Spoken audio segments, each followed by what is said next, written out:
খাসির মাংস এভাবে হয়তো রান্না করেনি, যারা করেছেন এভাবে তারা জানেন ভীষণ টেস্টি হয়। কোনো প্রেশার কুকারের দরকার হয় না। তা রান্নাটা দেখার পর একটা লাইক শেয়ার কমেন্ট করে আমার চ্যানেলটিকে সাবস্ক্রাইব করে রাখারও অনুরোধ জানালাম। আর আপনি এই রান্নাটা কোথা থেকে দেখছেন আমাকে একটা কমেন্ট করে জানাতে ভুলবেন না।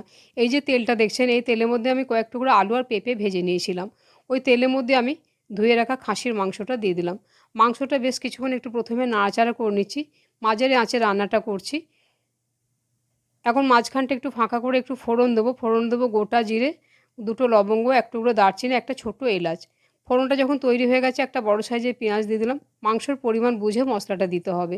পেঁয়াজটা আর মাংসটা একসঙ্গে নাড়াচাড়া করে বেশ একটু লালচে লালচে করে ভেজে নেব। মাংসর গায়ে বেশ একটু কালার হয়ে এসছে, এই সময় দিয়ে দিলাম একটা ছোটো সাইজের টমেটো। এখানে আমি দিয়েছি ধনে, জিরে, আদা, রসুন, শুকনো লঙ্কা বাটা। বাটা মশলাটা দিয়ে দিলাম।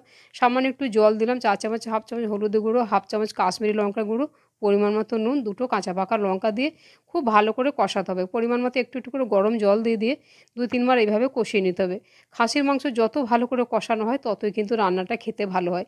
কোনো প্রেশার কুকারে রান্না করব না, আমি কড়াইয়ে রান্না করব। যখন কষানো হয়ে যাবে কয়েকটা গোলমরিচ এভাবে আধা ভাঙা করে দিয়ে দেবেন। এত ভালো লাগে গোলমরিচের গন্ধটা এইভাবে মাংস রান্না করলে। ভেজে রাখা কয়েক টুকরো পেঁপে এখন আমি দিচ্ছি, যাতে মাংসটা তাড়াতাড়ি সেদ্ধ হয়ে যায়। বাকি আলু পেঁপেটা পরে দেবো। বেশ কিছুটা পরিমাণে জল দিয়ে একবার ভালো করে নাড়াচাড়া করে কম আঁচে এটাকে 15 থেকে 20 মিনিটের জন্য ঢাকা দিয়ে দেবো। প্রায় 20 মিনিট পরে আমি ঢাকাটা খুলে একবার চেক করে নিচ্ছি।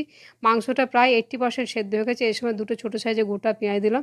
ভেজে রাখা আলু পেঁপেটা দিয়ে নাড়াচাড়া করে এটাকে আবারও 10 থেকে 15 মিনিটের জন্য ঢাকা দিয়ে রাখবো। প্রায় 15 মিনিট পরে ঢাকা খুলে দিলাম।